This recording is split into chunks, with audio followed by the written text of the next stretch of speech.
মোল্লাগঞ্জ এলাকার চুরি ডাকাতি ও অসামাজিক কার্যকলাপ দমনের নিমিত্তে মঙ্গলবার মোল্লাগঞ্জ বাজারে এক প্রতিবাদ সভা অনুষ্ঠিত হয়। 13 মৌজা ঈদগাহের সাধারণ সম্পাদক মৌলানা আব্দুল খালিক সাহেবের পৌরোহিত্যে সভায় বক্তব্য রাখতে গিয়ে বারুইগ্রাম জেলা পরিষদের প্রাক্তন সদস্য হাজী আব্বু বক্কর সিদ্দিক বলেন, এলাকার প্রতিজন অভিভাবককে এগিয়ে আসলে অতি সহজে দমন করা সম্ভব হবে। যারা ড্রাগস সেবনে লিপ্ত আছেন তাদেরকে সমাজে বসবাস করা কঠিন হয়ে দাঁড়াবে। সিঙ্গারিয়া জিপির দুবারের সভাপতি আলহাজ আব্দুল হালিম বলেন, আজকের সভায় জনগণ যেভাবে সাড়া দিয়েছেন আশা করি অশুভ শক্তির ঘাড় ভেঙে যাবে, কেননা সমাজ জাগ্রত হলে অসামাজিক কার্যকলাপ বন্ধ হয়ে যাবে। সমাজের বৃহত্তর স্বার্থে সবাইকে এগিয়ে আসার আহ্বান জানান আব্দুল হালিম।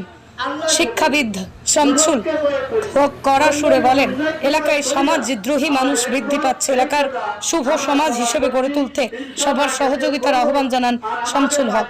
শিক্ষক আজিজুর রহমান, অতি দুঃখের হয়েছে ভবিষ্যতে আর কারো বাড়ি ডাকাতি না হয়। ডাকাতদেরকে অতি সত্বর গ্রেপ্তার করার জন্য সবাই একান্তভাবে এগিয়ে আসার অনুরোধ জানান আজিজুর রহমান। এদিনের সভায় প্রতিজন বক্তা পুলিশ প্রশাসনের প্রতি দুঃখ প্রকাশ করে বলেন, যথেষ্ট প্রমাণ থাকা সত্ত্বেও আজ অবধি প্রশাসন ডাকাতদের গ্রেপ্তার করতে পারেনি। প্রথমত আজিজুর রহমানের বাড়িতে ডাকাতির সঠিক তদন্ত করে ডাকাতদের উপযুক্ত শাস্তি প্রদানের জন্য আবারও এই স্মারকলিপি প্রদান। দ্বিতীয়ত, অসামাজিক কার্যকলাপ দমনের জন্য এই কমিটি গঠন করা হয়েছে। তৃতীয়ত, ড্রাগস সেবনকারী ব্যক্তিদেরকে সমাজ থেকে বহিষ্কার করা, প্রয়োজনে তাদের জনজায় অংশগ্রহণ করা। এদিনের সভায় বক্তব্য রাখেন লাশপুর জিপির প্রাক্তন দুই সভাপতি রফিকুল হক, আমির হোসেন, মানিক হোসেন তাবাদার, মিসবাহু হোসেন লস্কর, কমরুল ইসলাম খান, আব্দুল বাছিদ প্রমুখ। মোল্লাগঞ্জ থেকে আব্দুল হামিদ লস্করের রিপোর্ট। তাদের সম্মুখে যদিও কোন ধরনের অন্যায় কাজ হয়ে যায়, অন্যায় কাজকে দমন করত, ভালো পথে এদেরকে অগ্রসর করে নেওয়ার চেষ্টাগুলা করে দিত। তাই আমরা কাউকে ভয় করি না, আল্লাহকে ভয় করি, জনককে ভয় করি, অন্যায়কে ভয় করি না। আমরা একমত, এই কথা আমরা সভা করছি, ইনশাআল্লাহ আগে করব। আর আমাদের মাধ্যমে বক্তারা যখন বক্তব্য রাখছেন, বিশেষ করি আমার সংসদ সাহেব উদাহরণ দিয়েছেন, এই উদাহরণ দিয়েছেন, তো আমরা কোন জায়গা বাংলা উদাহরণ দিয়েছেন, আমরা বুঝতে পেরেছি।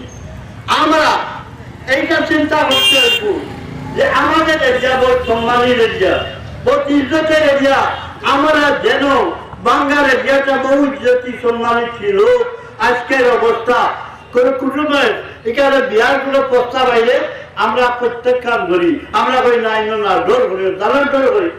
যার কারণে আমাদের এরিয়ার যে একটা সুনাম আছে, এই সুনামটা আমাদের রক্ষা রাখা আমাদের কর্তব্য।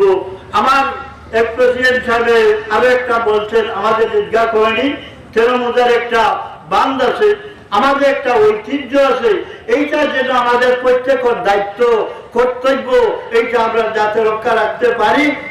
আর আরো একটা কথা আমার সিদ্ধার্থ সাহেব যে শাস্তিমূলক একগরি করার কথা বলছেন, আপনাদের একটা উক্তি দিয়েছেন, ভালো, এটা যথেষ্ট কাজ করেছেন, সমাজের কাজ করতেছেন, ওনাকে ধন্যবাদ দিচ্ছি।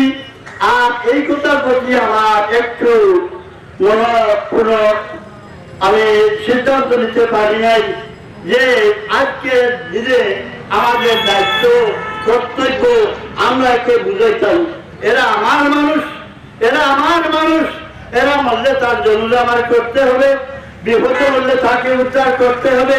এই যে ছেলেরা আছে তারা এখানে যে দুষ্কৃতি কাজ করছে তারা অনুভব করতে পারে নাই।